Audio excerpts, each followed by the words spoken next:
Medaram Jatara is the world's largest tribal festival celebrated in the state of Telangana. Medaram Jatara is also known as Sammaka and Saralamma Jatara.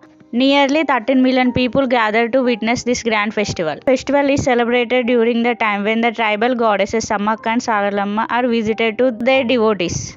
After the Kumbh Mela, Medaram Jatara is considered one of the largest religious gatherings in India. This festival is celebrated once every 2 years. During the festival, devotees offer jangri, locally called as Bangaram, to the deities. The story began in the 13th century. Sammaka fought against the Kakatiya kings because heavy taxes were imposed on the Koya tribes. She fought bravely along with her daughter Saralamma and son Jampanna. During the war, Jampanna died in a stream since the water flowed red with blood. The stream came to be known as Jampanna Vagu. Later, Sammaka retired to a hill called Chilkalgutta and is believed to have transformed into a Kunkuma Barni. Since then, Sammaka and Saralamma have been worshipped as goddesses. And don't forget to subscribe to our channel for more updates.